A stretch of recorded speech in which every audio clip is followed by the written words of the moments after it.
My name is Cora Maxwell. For as long as I can remember, my life has been shaped by the quiet scent of old paper and ink. My grandfather owned a small, dusty bookstore in the heart of the city, a place called the Scribe's Nook. It was a sanctuary of worn spines and whispered stories, tucked away on a cobblestone alley that smelled perpetually of rain and baked bread from the patisserie next door. He taught me that the most valuable things aren't loud, they are built slowly, with patience and care, like the trust of a reader or the gentle turning of a page. He used to say, "Cora, a good story doesn't need to shout. Its truth resonates." I carried that philosophy with me into the world, a world far removed from leather-bound classics and drowsy afternoons. For 15 years, I had worked at Etheria Designs, a branding agency in the burgeoning coastal city of Port Blossom. Our offices occupied the top 3 floors of a repurposed cotton warehouse, all exposed brick and polished concrete, with vast windows that overlooked the shimmering expanse of the harbor. It was a place that prided itself on narrative architecture and brand synergy, terms that always felt a little hollow to me, like beautiful, empty rooms. My role, as Senior Director of Client Stewardship, was to be the quiet foundation. I didn't craft the flashy campaigns or present the dazzling pitch decks. I built the relationships. I was the one who knew that the CEO of our largest tech account, Serenity Grove, preferred handwritten thank you notes and had a daughter who was a competitive equestrian. I was the one who remembered that the head of procurement at our oldest financial partner, Sterling Bank, was a connoisseur of single malt scotch and had a deep-seated fear of industry jargon. I tended to these connections like my grandfather tended his first editions, with gentle hands and a deep, abiding respect. I built our portfolio from a handful of local businesses into a formidable collection of national accounts, bringing in over $40 million in recurring revenue. My work wasn't shouted from the rooftops, it was the steady, silent hum that kept the lights on. The promise of a senior partnership had been dangling in front of me for 3 years. It was never explicit, but conveyed in the Etheria way, a knowing smile from Julian Croft, our CEO, during a successful quarterly review, a casual, "You're the future of this place, Cora," dropped in the hallway after I'd salvaged a near-disastrous client negotiation. The partnership wasn't just about the title or the money, it was about acknowledgement. It was the final chapter in a story I felt I had earned the right to write. It would mean a seat at the table where the company's story was decided, not just implemented. It would mean I could finally move out of my cramped corner office, the one with the drafty window that whistled a mournful tune whenever the sea breeze picked up. And then there was Owen. Owen Nash arrived 6 months ago, fresh from a prestigious business school, armed with a blindingly white smile and an unshakable confidence that seemed to be his primary credential. Julian had introduced him to me personally. "Cora, this is Owen. He's got that fire, that next-gen energy we need. I want you to take him under your wing. Show him how we do things here, the Etheria way." What Julian meant was, teach him everything you know. So I did. I invited Owen to my client calls, where I'd preface the conversation by explaining the intricate histories and personalities involved. He'd listen with a focused nod, then jump in with a buzzword he'd read in a business journal that morning, often missing the subtle emotional current of the room entirely. After one such call with a notoriously prickly client, I gently explained, "Owen, with Mr. Albright, you have to let him feel like he's discovered the solution himself. You can't just present it. You have to plant the seeds and let him water them." Owen had smiled, a flash of perfect teeth. "Got it. Less direct, more strategic inception. Cool." He didn't understand the why, only the what. To him, relationships were algorithms to be solved, not gardens to be cultivated. I watched him take credit for my insights in team meetings, rephrasing my carefully considered advice as his own spontaneous brilliance. "What if we pivoted to a more human-centric narrative?" he'd suggest, minutes after I'd explained the importance of personalizing our outreach. Julian would beam, nodding enthusiastically. "Exactly. Fresh thinking, Owen. That's what I'm talking about." I didn't fight it. I did what I had always done. I worked, I supported, I believed that the quality of my labor would eventually speak for itself. My grandfather always said that true value is self-evident. I was beginning to wonder if he'd ever worked in a place with fluorescent lighting and performance reviews. That spring morning, however, felt different. The air coming off the harbor was crisp and clean, carrying the scent of salt and possibility. The sky was a vast, unbroken sheet of pale blue. I had on my favorite silk blouse, the one that made me feel both soft and strong. The board meeting was scheduled for 11 a.m., the one where they would officially announce the new senior partner. My partner title. My quiet, hard-earned vindication. But while Etheria was busy being dazzled by Owen's fireworks, I had been quietly tending to a different kind of garden. Every other Tuesday evening, my calendar held a single, discreet entry, Maxwell Collaborative, Strategy. No one ever asked. I was Cora Maxwell, dependable, loyal, predictable. The idea that I might be building something of my own was as unfathomable as my grandfather's bookstore suddenly selling e-readers. But my name, my personal signature, was on the original master service agreements with our 10 largest clients. Contracts signed years ago, before the company had a standardized legal template, before Owen even knew what a CRM was. They were documents built on handshakes and personal trust, later formalized on paper. No one had ever thought to update them. In their eyes, I was an employee. But on paper, where it mattered, I was the anchor. And I was beginning to realize that anchors can be raised. Just a quick chat before the meeting, Julian's assistant had said. The words hung in the air with a synthetic cheerfulness. In the lexicon of corporate life, quick chat is a euphemism, a sterile bandage applied to what is often a deep wound. Good news is rarely delivered in a hushed preamble, it is trumpeted.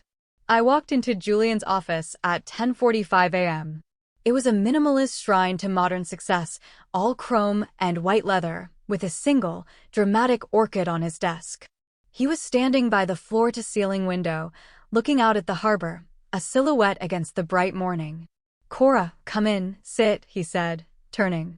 He had his sincere face on, eyebrows slightly raised, a gentle, almost apologetic purse of the lips. It was the face he used when delivering news he knew was wrong but had convinced himself was right. He didn't waste time. We've made a decision about the senior partnership. He let the words settle, as if they were weighty and profound. The leadership team and we feel the role needs a new kind of energy. A more forward-facing dynamism. I said nothing. I simply watched him, my hands resting in my lap, my breath a slow, steady rhythm in my chest. I felt a strange sense of detachment, as if I were observing a scene from a great distance. We've decided to go with Owen, he said, finally. The name landed in the silent room with a soft thud. He's a natural marketer, a voice for the new generation of clients we're trying to attract. He speaks their language. You understand, don't you? I thought of the years I had spent learning the languages of dozens of clients, the language of caution, of ambition, of loyalty, of fear. I had become a master translator, ensuring everyone felt heard and understood. Owen spoke only one language, his own. I see, I said. My voice was even, betraying none of the cold, creeping numbness that was beginning to spread through me. It felt like a part of my own story was being quietly, politely erased. 15 years of my life, my work, my care, all deemed less valuable than 6 months of performative charisma. As if on cue, there was a light, exuberant knock on the glass door. Owen poked his head in, his face alight with a joy so pure it was almost cruel. Hey, just heard the news.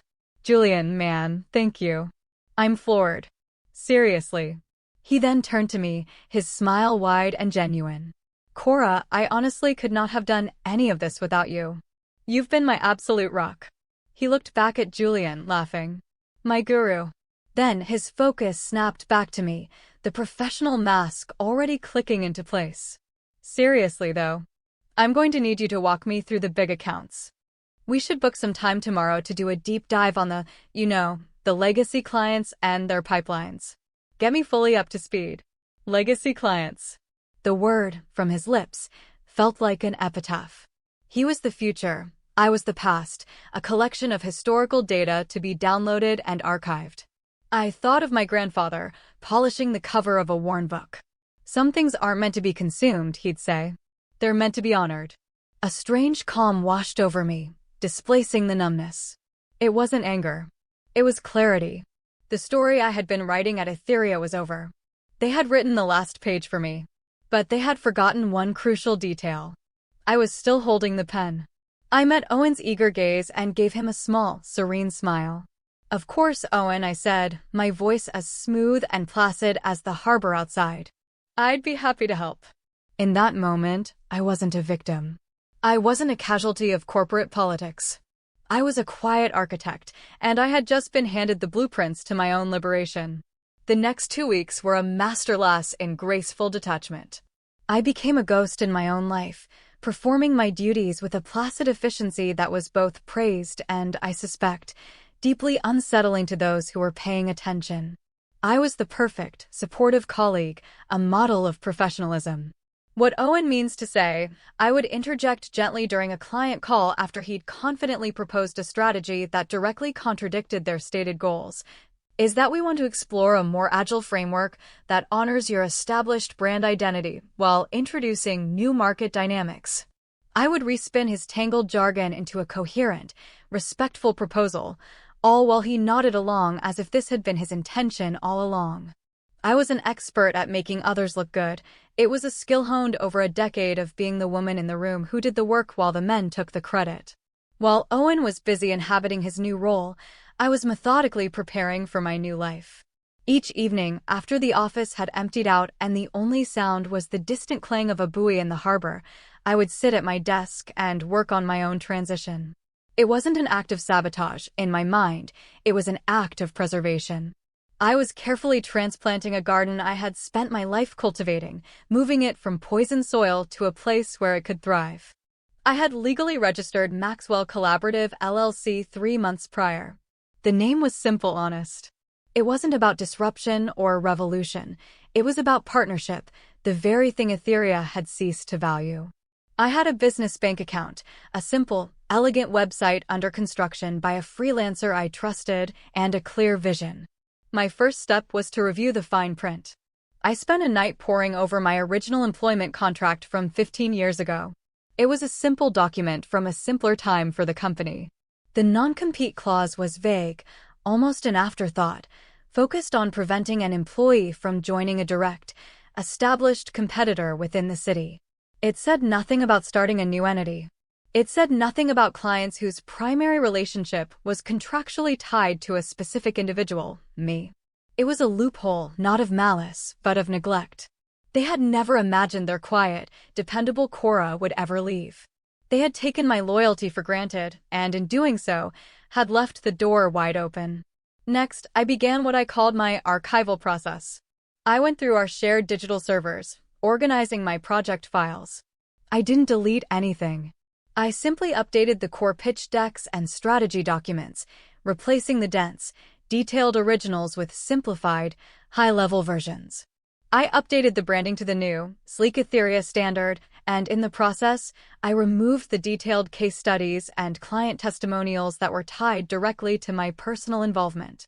I changed the permissions on the older, more detailed files to view only, creating a digital museum of my work that could be admired, but not replicated. If Owen tried to copy a slide, he'd get a blank box. Then I started reaching out. My communications were soft, personal. I sent short emails to my key contacts, the ones I knew on a human level. I didn't mention my plans. I didn't pitch a thing. To Simone at Serenity Grove, I wrote, "Simone, I was just thinking of you and hoping that project for your daughter's charity gala went well. Let me know if you ever need a sounding board for anything at all. You have my personal number." To Robert, the Scotch connoisseur at Sterling Bank, I sent a link to an article about a rare Islay distillery. "Robert, saw this and thought of you. Hope you're well and that the Q3 planning isn't too taxing. All the best, Cora." The replies were warm, immediate. Simone wrote back, "Cora, you are so thoughtful. It was a huge success. And thank you, it's so good to know I have a direct line to you. To be honest, I was a little worried about the new direction over there." Robert replied, "A fantastic read, thank you. Let's have a drink soon. I'd love to pick your brain on a few things off the record."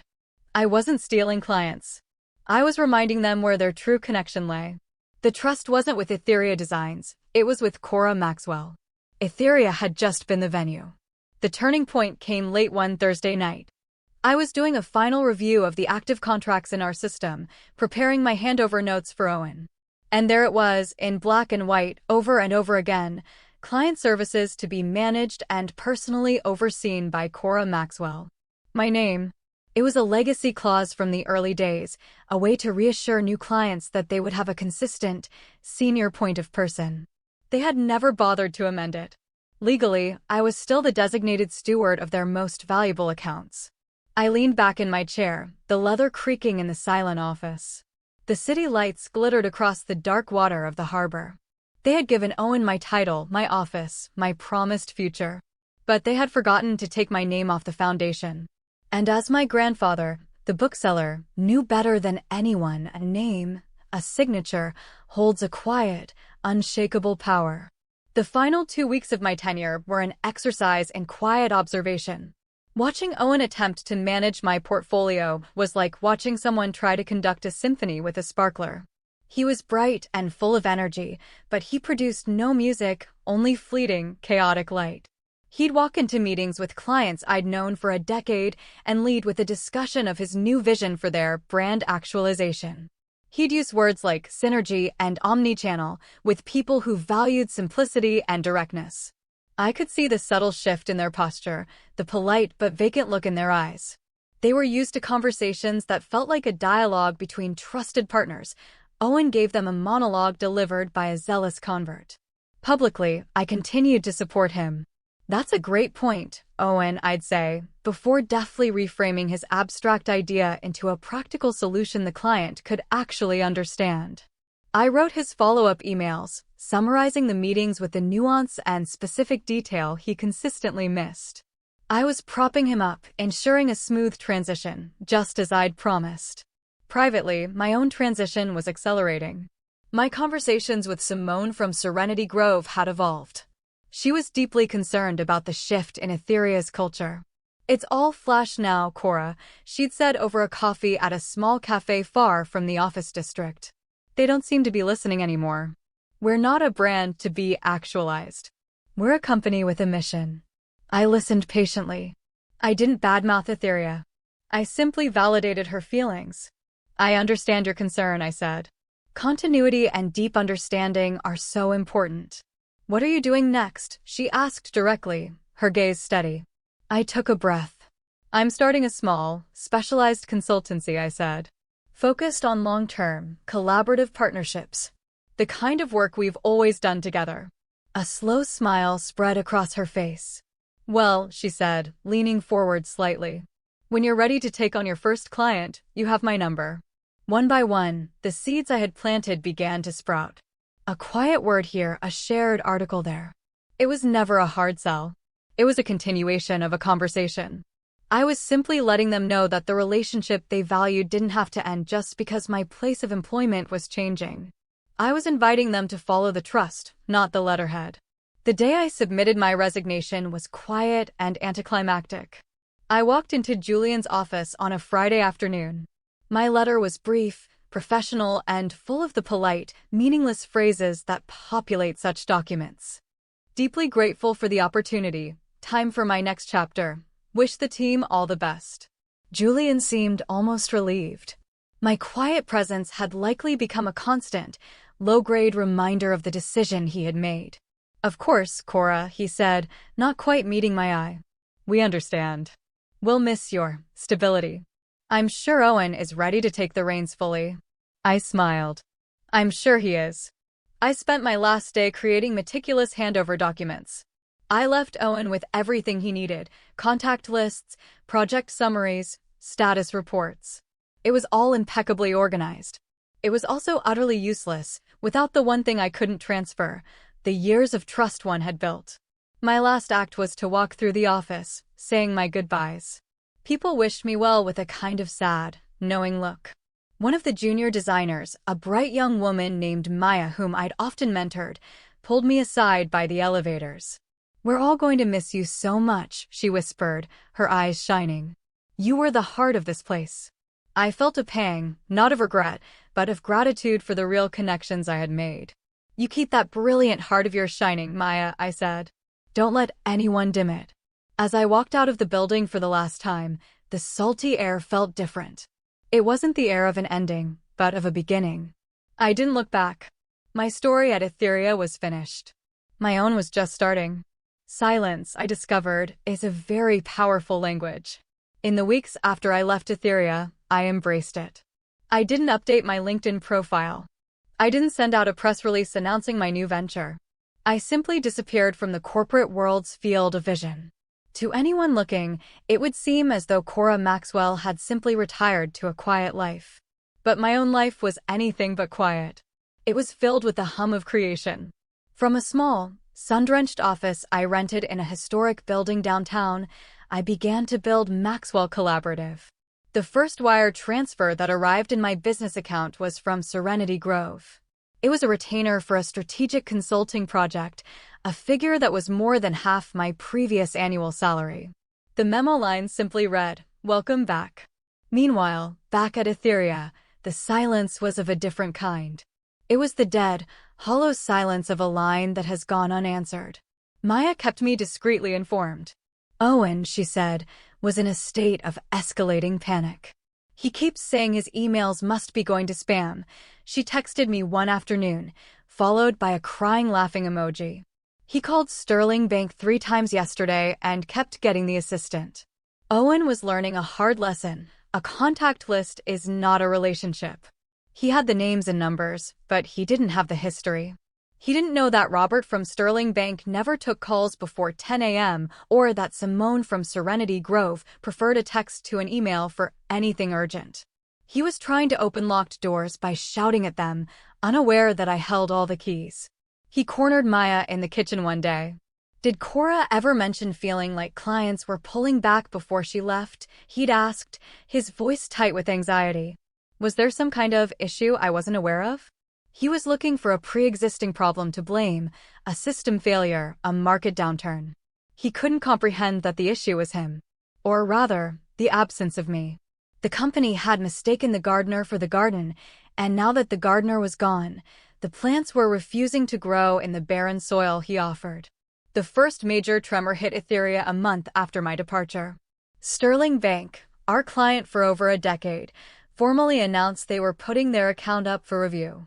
The internal memo, which Maya forwarded to me, was a masterpiece of corporate doublespeak, citing a strategic realignment of vendor partnerships. The reality was that Robert and I had signed a preliminary agreement over a glass of that rare Islay Scotch 2 weeks earlier. Panic began to ripple through Etheria's polished concrete floors. The vibrant hum of creativity was replaced by a tense, anxious whisper. Meetings were held behind closed doors. Julian, Maya reported, looked thin and gray. Owen's confident swagger had evaporated. He was seen pacing the hallways, phone pressed to his ear, his expression strained. His LinkedIn profile, once a constant stream of motivational business quotes and celebratory posts, fell silent. He was a performer without an audience, and he was starting to realize the stage was collapsing beneath him. He couldn't trace the exodus back to me. There was no digital trail, no forwarded emails, no damning evidence. The clients weren't leaving Etheria for me, not officially. They were simply leaving. Their new partnership with a quiet, boutique firm called Maxwell Collaborative was a separate matter, a decision made independently. It was all perfectly legal, professional, and devastatingly effective. I didn't relish their struggle. There was no sense of vengeful glee. Instead, I felt a kind of sad, detached pity. They had built a culture on image over substance, on noise over quiet value.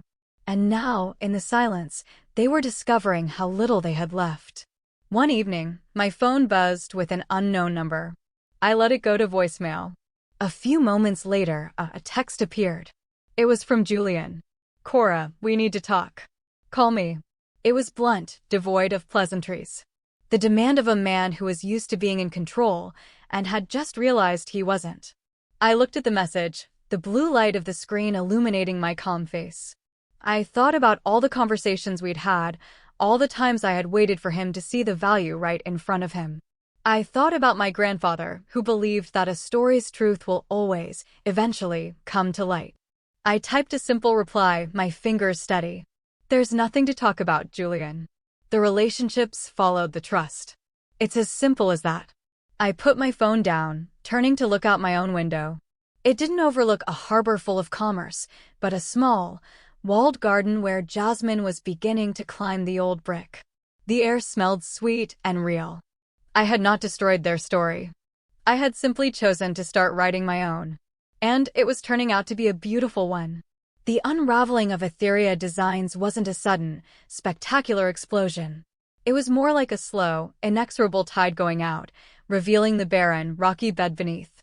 The news of Sterling Bank's departure was followed by a quiet announcement that 2 other major accounts were pausing their Q4 initiatives to reevaluate. The corporate euphemisms couldn't hide the truth. The foundation was crumbling. An article appeared in Port Blossom's leading business journal. It was cautiously worded, but the implication was clear. It spoke of a talent drain and leadership transition issues at Etheria, noting the curious and simultaneous rise of a new, highly effective consulting firm, Maxwell Collaborative, which had recently secured several high-profile clients, including Serenity Grove. The article didn't connect the dots directly, but it laid them out so closely that anyone could see the picture. The fallout within Etheria was swift and, from what I heard, brutal. Owen was the first casualty. He wasn't fired, but demoted. His title of senior partner was quietly scrubbed from the company website, and he was reassigned to a business development support role, the corporate equivalent of being sent back to the mailroom. His bright, fiery energy had been extinguished, leaving behind the dull ash of failed ambition.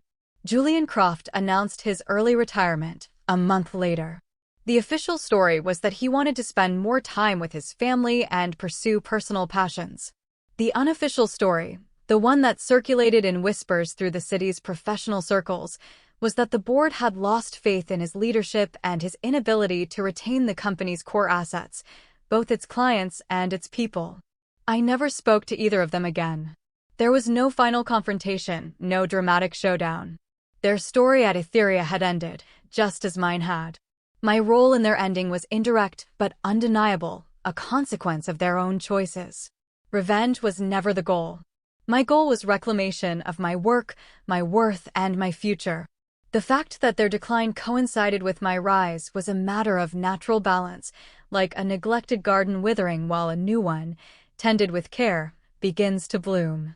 My own world had expanded in the most beautiful, unexpected ways. Maxwell Collaborative was thriving. I hired Maya, the bright junior designer from Etheria, after she reached out to me, disillusioned with the toxic atmosphere that had taken root. Her creativity, once stifled, flourished in our small, collaborative environment. I also brought on a seasoned project manager, a woman who had been laid off from a larger agency after returning from maternity leave. Together, we formed a small but formidable team, built on mutual respect, shared values, and an unwavering commitment to doing good, honest work. Our office never felt like an office. It was a studio, a workshop, a sanctuary. Sunlight streamed through the tall, arched windows. The scent of fresh coffee mingled with the jasmine from the garden below. Our meetings were not about synergy or optics, they were about understanding and creating. We didn't chase growth for growth's sake. We grew organically, taking on clients whose values aligned with our own, ensuring we could give each one the care and attention they deserved. One afternoon, about a year after I had left Etheria, a package arrived for me. It was a small, beautifully wrapped box. Inside, nestled in tissue paper, was a first edition of Virginia Woolf's A Room of One's Own. The card, written in elegant, familiar script, was from Simone at Serenity Grove. It read, "For the room you built yourself." With deepest admiration. Tears welled in my eyes as I held the book. I thought of my grandfather and his dusty, magical bookstore. He had taught me that every story has a value and that the best ones are not about grand, noisy victories, but about the quiet, steady pursuit of truth. I had spent so long trying to write my story within the pages of someone else's book, only to find that my own narrative was waiting for me, whole and complete, once I had the courage to open it. Standing in my sunlit office, surrounded by my trusted team, with the gentle hum of our own work filling the air, I felt a sense of peace that was deeper and more profound than any promotion or title could ever have provided. I had not set out to destroy a company or ruin a career. I had simply set out to honor my own work. I had chosen to tend my own garden. And in the quiet, steady light of my own making, it was finally, truly, gloriously in bloom.